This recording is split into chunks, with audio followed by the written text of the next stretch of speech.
وہ کچھ یوں تھا کہ ایک دفعہ صدام حسین کی لائیو کانفرنس چل رہی تھی کہ اچانک ایک چیختی چلاتی ہوئی عورت اس کے سامنے آ کر کھڑی ہوئی اور صدام حسین کو سخت الفاظ میں مخاطب کرتے ہوئے کہا کہ اسرائیلی فوجیوں نے میری بیٹی کو ریپ کا نشانہ بنا کر قتل کر دیا ہے اور تمہیں یہاں کوئی فکر نہیں ہے.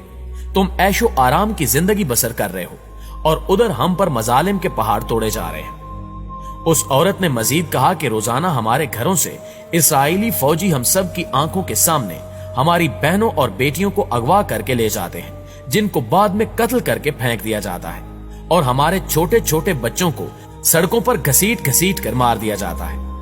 کیا تمہیں ان عورتوں بوڑھوں اور بچوں کی چیخیں سنائی نہیں دیتی جو روزانہ اسرائیلی فوجیوں کی گولیوں کا نشانہ بنتے ہیں؟ کیا تم سے ان عورتوں بچوں اور بوڑھوں کی چیخوں کا حساب نہیں لیا جائے گا؟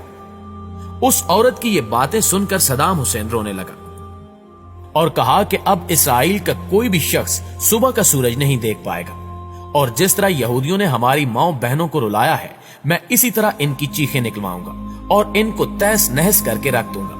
لہٰذا اس کے فوراً بعد صدام حسین وہاں سے اٹھا اور فوجی قیادت کی ایک میٹنگ بلائی جس میں اس نے اسرائیل پر حملہ کرنے کا حکم جاری کر دیا اور پھر اس کے حکم کے مطابق اسرائیل کے دارالحکومت پر 40 میزائل داغے گئے جن سے اسرائیل کے ہوش اڑ گئے. صدام اتنا طاقتور اور اپنی مرضی پر چلنے والا شخص تھا کہ کوئی بھی ملک یہ پوچھنے کی جرت بھی نہ کر سکا کہ اس نے یہ میزائل کیوں مارے ہیں.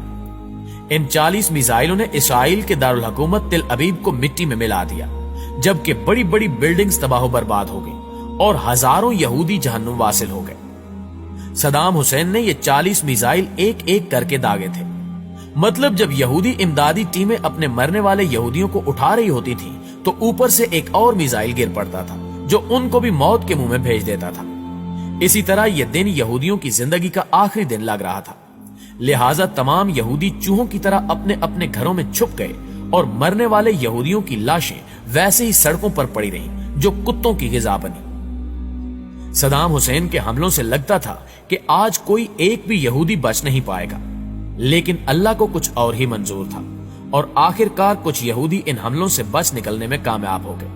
مگر آج بھی یہودی صدام حسین کو ہٹلر ثانی کا نام دیتے ہیں اور صدام کا نام سنتے ہی تھر تھر کانپنے لگتے ہیں.